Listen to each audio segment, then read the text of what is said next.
अभी के इस वीडियो पर मैं आपको बताऊंगा सावित्रीबाई फुले किशोरी समृद्धि योजना। इसके फॉर्म को आपको किस प्रकार से अप्लाई करना है। देखिए, इसके बारे में आपको पता है कि आखिर ये स्कीम जो है किस लिए लाया गया है। ये झारखंड सरकार द्वारा लाया गया है। आखिर इसका फ़ायदा क्या होगा। तो इसका फ़ायदा आप लोग को पता है कि सभी किशोरियों को यहाँ पर 40,000 रुपया मिलने वाला है कि तो ये फॉर्म को जब आप अप्लाई करेंगे तभी आपको मिलने वाला है। ठीक है, और 40,000 रुपया किस प्रकार से मिलेगा, आपको पढ़ाई के लिए दिया जा रहा है। ठीक है, आगे की पढ़ाई के लिए यहाँ पर देख सकते हैं हमारा जो है कक्षा 8 में आपको 2,500 रुपया, फिर 9वीं में 2,500 रुपया, उसके बाद 10वीं 11वीं और 12वीं में आपको जो है 5-5 हज़ार रुपया करके मिलने वाला है। और जब आपका उम्र जो 18 से 19 वर्ष का हो जाएगा तब आपको जो है 20,000 रुपया दिया जाएगा। ठीक है, तो इस प्रकार से टोटल मिला के यहाँ से जोड़ लीजिए 40,000 रुपया हो जाता है। ठीक है, तो अभी के इस वीडियो पर आपको मैं बताऊंगा कि फॉर्म को किस प्रकार से अप्लाई करना है। ठीक है, बहुत ही अच्छा फॉर्म है। यहाँ पर देख सकते हैं बहुत ही अच्छा योजना है लाया गया है जो कि हमारे झारखंड के किशोरियों के लिए है, जो कि बहुत ही अच्छा है। तो आप लोग इसे सभी को अप्लाई कीजिएगा। ठीक है, तो चलिए आपको मैं सभी कुछ बताऊं किस प्रकार से आपको फॉर्म को भरना है। यहाँ पर जो है सबसे पहले हमारे क्या है, झारखंड सरकार महिला बाल विकास एवं सामाजिक सुरक्षा विभाग सावित्रीबाई फुले किशोरी समृद्धि योजना हेतु आवेदन प्रपत्र।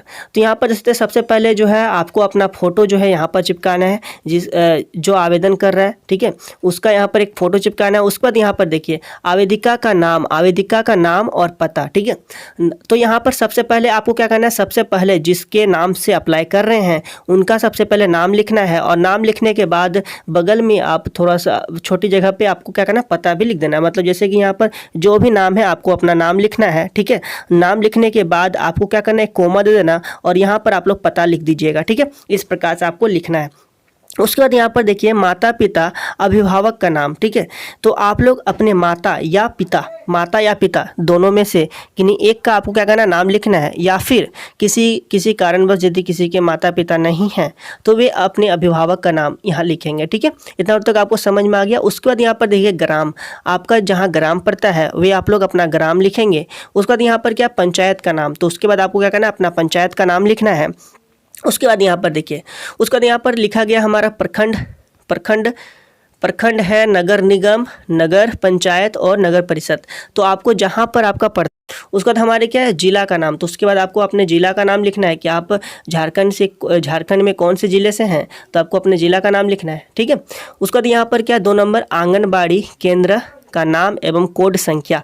तो आंगनबाड़ी केंद्र का नाम और कोड संख्या, यदि आपके आसपास में आंगनबाड़ी है तो वे आपको क्या करना है, अपने आंगनबाड़ी का नाम लिखना है और कोड संख्या लिखना है। ठीक है, तो ये लिखना है। उसके बाद हमारे यहाँ पर क्या है, उसके बाद यहाँ पर क्या, यदि आप इसे नहीं लिखेंगे तो ये ऑटोमेटिक लिख दिया जाएगा। ठीक है, उसके बाद 3 नंबर में हमारे क्या, आवेदिका की विवरणी। तो यहाँ पर देखिए जन्म तिथि। तो जन्म तिथि यहाँ पर देखिए सबसे पहले ये हमारा 1 नंबर लिखा गया और उसका जो यहाँ पर है जन्म तिथि जो किस हिसाब से देना है आपको, देखिए जन्म प्रमाण पत्र की संख्या। तो सबसे पहले आपके पास जन्म प्रमाण पत्र होगा। ठीक है, उस जन्म प्रमाण पत्र का आपको क्या करना है, यहाँ पर जो है आपको संख्या डालना है। ठीक है, जन्म प्रमाण पत्र का संख्या डालना है। जो भी आपको जन्म प्रमाण पत्र में संख्या दिखेगा जो है वो आपको डालना है।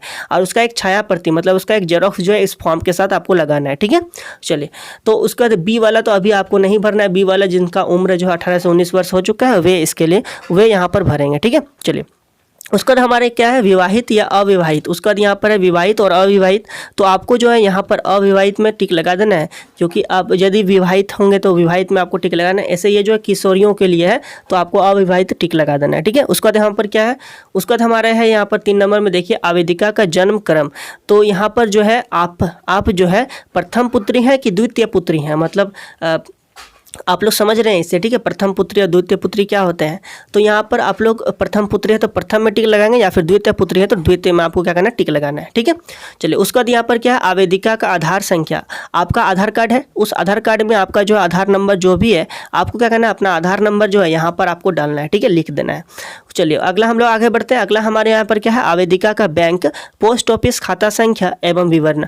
देखिए विवरण, तो यहाँ पर जो है आपको क्या करना है, आपका बैंक जो है, ठीक है, आवेदक का बैंक। तो आवेदक का बैंक में यहाँ पर टिक लगाएंगे तो आपको क्या करना है, बैंक खाता संख्या डालना है। ठीक है, क्या डालना है, बैंक खाता संख्या। तो बैंक खाता संख्या आपका क्या है, जो भी आपका अकाउंट नंबर जो है ना वो आपको क्या करना है, डाल देना है यहाँ पर। ठीक है, उसके बाद यहाँ पर क्या है, बैंक का नाम। उसके बाद यहाँ पर देखिए पोस्ट ऑफिस और बैंक है, तो आप लोग बैंक वाला डिटेल भर सकते हैं यहाँ पर। ठीक है, उसके बाद हमारे क्या है, बैंक का नाम। तो बैंक का आपका जो भी नाम है आप लोग डालेंगे। उसके बाद यहाँ पर क्या है, शाखा।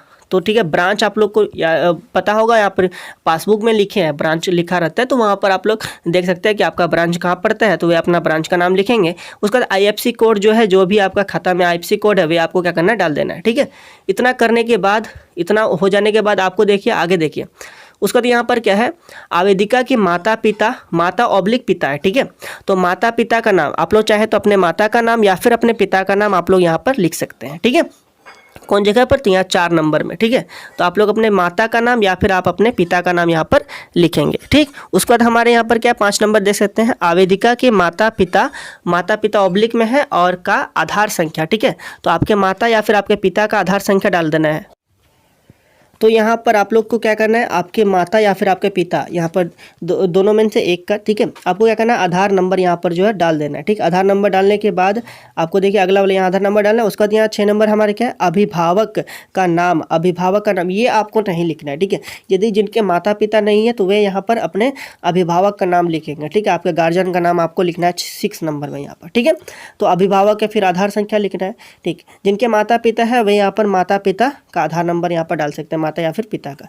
चलिए अगला हम लोग यहाँ पर देखिए 8 नंबर हमारे क्या है, 8 नंबर हमारे क्या है, आवेदिका के विद्यालय का नाम, पता एवं किस संस्था से मान्यता प्राप्त है। ठीक है, तो यहाँ पर देखिए आपको जो है कक्षा, आप किस कक्षा में पढ़ रहे हैं। ठीक है, तो वे आपको क्या करना है, कक्षा लिखना है। जैसे कि आप लोग मान लीजिए कि आप क्लास 9 में पढ़ रहे हैं, तो आप लोग क्लास 9 लिखिएगा।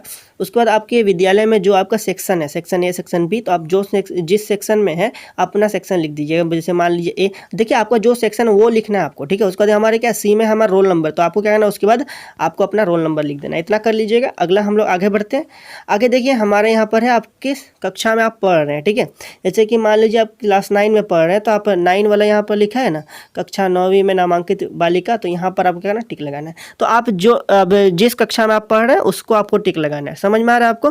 चलिए, यदि आपका एज जो है 18 से 19 वर्ष हो चुका है, तो आप लोग 18 से 19 वर्ष वाला में आप लोग टिक लगाइएगा, मतलब नीचे वाला बॉक्स में। ठीक है, तो आप लोग यहाँ पर समझ गए। उसके बाद यहाँ पर देखिए 10 नंबर हमारे क्या है, आवेदिका के माता ऑब्लिक पिता राज्य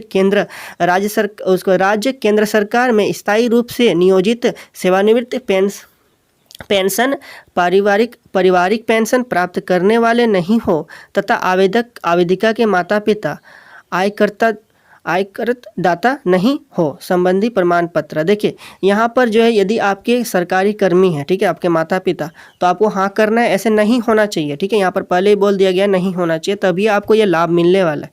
तो नहीं में आपको क्या करना है, यहाँ पर टिक लगाना है। समझ में आ रहा है आपको। अगला यहाँ पर देखिए 11 नंबर हमारे क्या, 11 नंबर हमारा है दिव्यांग बालिका की विवरणीय यदि लागू हो। तो यदि कोई विद्यार्थी यहाँ दिव्यांग है तो वे अपना दिव्यांग के यहाँ पर जो है डिटेल डाल सकते हैं। ठीक है, दिव्यांग के डिटेल, दिव्यांग का प्रकार में डाल सकते हैं, दिव्यांग प्रतिशत कितना है तो वे आप लोग डालेंगे। प्रमाण पत्र एवं जन्म एवं तिथि जो है, एवं तिथि आपको डालना है।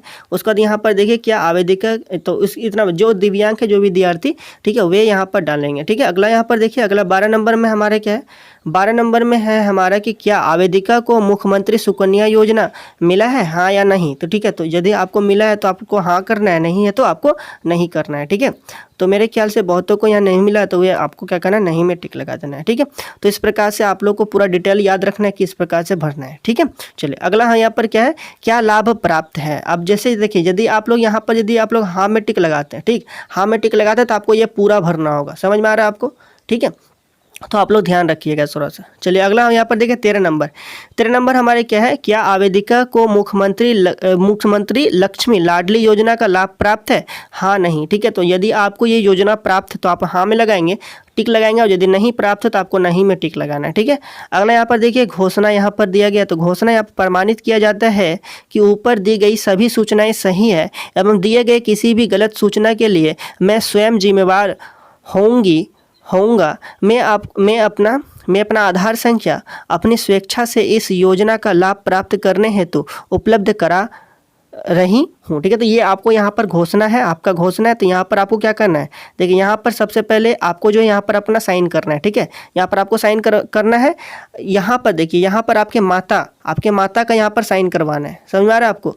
आवेदिका का हस्ताक्षर, तो यहाँ आप अपना साइन करिएगा और यहाँ पर जो आपके माता जी का साइन करवाना है। ठीक है, अगला यहाँ पर देखिए इतना हो गया। यहाँ पर नोट आप लोग देख सकते हैं। ठीक है, चलिए उसके बाद हमारे यहाँ पर क्या है, उसके बाद यहाँ पर जो है अभी हमारा है, चलिए अगला यहाँ पर देखिए, सावित्रीबाई फुले किशोरी समृद्धि योजना के लाभ हेतु आय संबंधी घोषणा पत्र। ठीक है, स्व घोषणा पत्र यहाँ पर देख सकते हैं। यहाँ पर देखिए सबसे पहले आपको यहाँ पर क्या डालना है, देखिए यहाँ पर लिखा गया हमारा कि माता की मृत्यु की स्थिति में पिता का घोषणा पत्र मान्य होगा। यदि माता की मृत्यु हो गई तो पिता के घोषणा पत्र जो है वही मान्यता होगी। तो यानी कि आपको जो है आपका मम्मी से ही मतलब आपके माता जी से ही ये वाला आवेदन करना है। यदि नहीं किसी कारणवश से नहीं है तो पिताजी का घोषणा पत्र यहाँ पर कर सकते हैं। ठीक है, तो मैं देखिए, तो मैं आपके जो माता जी जो है ना उनका नाम लिखना है यहाँ पर। ठीक है, मैं, ठीक है, आपके माता जी का नाम लिखना है। ठीक, उसके बाद यहाँ पर क्या, पिता पति, तो आपके माता जी का पति यानी कि आपके पिता। ठीक है, तो उसके बाद यहाँ पर आपको क्या करना है, उनके पिता या फिर पति, तो उनके यदि पति में आप टिक लगाते हैं तो आपका पिता का नाम यहाँ पर हो जाएगा। ठीक है, चलिए उसके बाद यहाँ पर क्या, आवेदिका, तो आवेदिका मतलब आपका नाम लिखना है यहाँ पर। ठीक, उसके बाद यहाँ पर क्या है कि माता पिता हूँ एवं ग्राम। यदि आप माता का यहाँ पर माता का नाम लिखे थे ना मैं में, तो यहाँ पर माता में आपको टिक लगाना। यदि पिता घोषणा पत्र करे तो पिता को टिक लगाना, मतलब कि पिता में टिक लगाना है। ठीक है, इतना कर लीजिएगा। उसके बाद यहाँ पर देखिए ग्राम यहाँ लिखना है। ठीक है, जो ग्राम है उसके बाद यहाँ पर प्रखंड लिखना है, थाना लिखना है और जिला लिखना है। तो इतना लिखने के बाद यहाँ पर देखिए अगला, इतना हो जाने के बाद आप यहाँ पर क्या करना है, यहाँ पर साइन करना है। ठीक है, यदि यहाँ पर माता घोषणा कर रहे तो माता जी का साइन करवाना है, यदि पिता घोषणा करे तो पिताजी का साइन यहाँ पर करवाना है। ठीक है, इतना हो गया। उसके बाद यहाँ पर देखिए आगे, चलिए आगे देखिए यहाँ पर लिखा गया हमारा, तो यहाँ पर जो है वे हमारा सावित्रीबाई फुले किशोरी समृद्धि योजना के लाभ हेतु आवेदिका की माता का स्व घोषणा पत्र, आपके माता जी का यहाँ पर स्व घोषणा पत्र यहाँ पर दे सकते हैं। ठीक है, तो यहाँ पर देखिए सबसे पहले आपको क्या लिखना है, यहाँ पर जो है आपको आपके माता जी का, ठीक है, माता जी का यहाँ पर नाम लिखना है। उसके बाद यहाँ आवेदिका की माता, ठीक है, उसके बाद उनके पिता का नाम लिखना है। ठीक है, आपके माता जी का पिता। उसके बाद यहाँ पर ग्राम लिखना है, प्रखंड लिखना है, थाना लिखना है और जिला लिखना है। ठीक, इतना लिख देने के बाद यहाँ पर देखिए जिसके नाम से ये जो अप्लाई हो रहा है, ठीक है, सावित्रीबाई फुले किशोरी समृद्धि योजना। ठीक है, तो जिन बालिका का नाम से यहाँ अप्लाई हो रहा है उसका नाम लिखना है, मतलब यहाँ पर आपको अपना नाम लिखना है। ठीक है, चलिए उतना हो जाने के बाद यहाँ पर देखिए आपको यहाँ पर साइन करवाना है, किनका, आपके माता जी का। ठीक है, आपके माता जी का यहाँ पर साइन लगेगा। उतना हो गया। उसका चलिए अगला देखते हैं हम लोग। अगला यहाँ पर देखिए सावित्रीबाई फुले किशोरी समृद्धि योजना के लाभ हेतु अनाथ बालिकाओं हेतु प्रमाण पत्र। देखिए जो बच्चे अनाथ है, ठीक है, जो यहाँ पर बालिका जो अनाथ है उनके लिए ये वाला यहाँ पर फॉर्म है। ठीक है, तो आपको यहाँ पर किस प्रकार से भरना है, आप लोग को थोड़ा सा ये वाला यहाँ पर जो है जिनके माता पिता नहीं है उनको ये वाला यहाँ पर डालना है। ठीक है, भरना है किस प्रकार से, देखिए सबसे पहले आपको क्या करना है, यहाँ पर जो है दिनांक आपको लिखना है। ठीक है, दिनांक।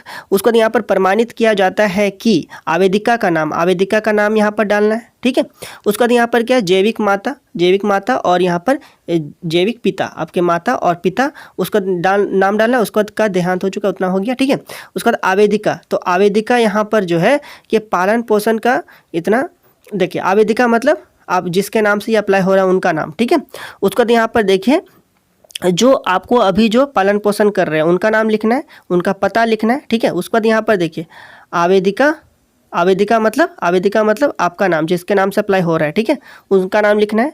और को सावित्रीबाई फुले किशोरी समृद्धि योजना के लाभ हेतु प्रमाण पत्र निर्गत किया जाता है। ठीक है, उसके बाद यहाँ पर बाल कल्याण समिति का हस्ताक्षर ये यहाँ पर हो जाएगा। चलिए उसके बाद यहाँ पर देखिए, उसके बाद हमारे क्या है, उसके बाद यहाँ पर और एक डिटेल यहाँ पर डालना है, यहाँ पर दे सकते हैं। सबसे पहले आपको क्या करना है, आपका नाम जो है यहाँ पर लिखना है। ठीक है, उसका माता पिता अभिभावक का नाम, यदि आपके माता या फिर पिता या फिर अभिभावक का नाम यहाँ पर आपको क्या करना है, लिखना है, आपके माता जी का या पिताजी का।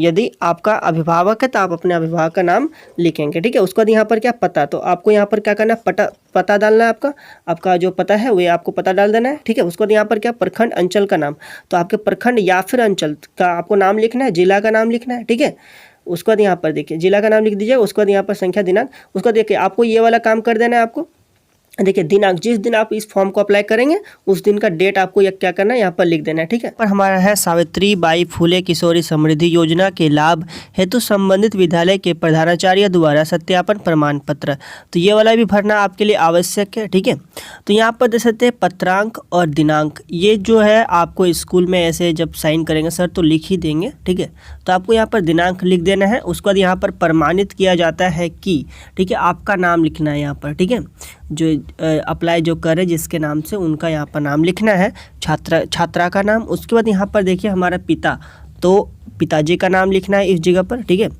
देखिए चलिए आपको मैं दिखाता हूँ। यहाँ पर देखिए आपको पिताजी का नाम लिखना है, उसके बाद यहाँ पर ग्राम लिखना है और फिर प्रखंड और फिर थाना और फिर जिला, ठीक है, इतना लिख देना है। उसके बाद यहाँ पर देखिए, उसके बाद नीचे हमारे यहाँ पर क्या है, नीचे हमारा है कि यह यहाँ पर लिखा है राज्य झारखंड का निवासी है, यह कि छात्र जो है विद्यालय। अब यहाँ पर क्या करना है, आपको अपना विद्यालय का नाम लिखना है। कौन सी जगह पर, तो इस जगह पर, ठीक है। तो देखिए यहाँ से यहाँ तक जो है आपके विद्यालय का नाम होगा, ठीक है। उसके बाद आप जिस कक्षा में पढ़ रहे हो यहाँ पर लिखना है, यदि कक्षा जिस भी कक्षा में आप हो उसके लिखना है, ठीक है। उसके बाद इतना लिख करके आपको क्या करना है, ये वाला जो आपके प्रधानाचार्य से आपको हस्ताक्षर करवा लेना है, ठीक। इतना कर जाने के बाद आपको जो फॉर्म जो पूरी तरह से फॉर्म फिलअप हो गया, ठीक है। आपको क्या करना है, इस फॉर्म को जमा कर देना है। तो सभी कुछ आपको मैं बता दिया किस प्रकार से फॉर्म को भरना है, A to Z जानकारी सभी कुछ आपको मैंने बताया। इस वीडियो पर तब इतना ही रहने देते हैं, मिलते हैं अगले वीडियो में। तो चलिए बहुत बहुत धन्यवाद।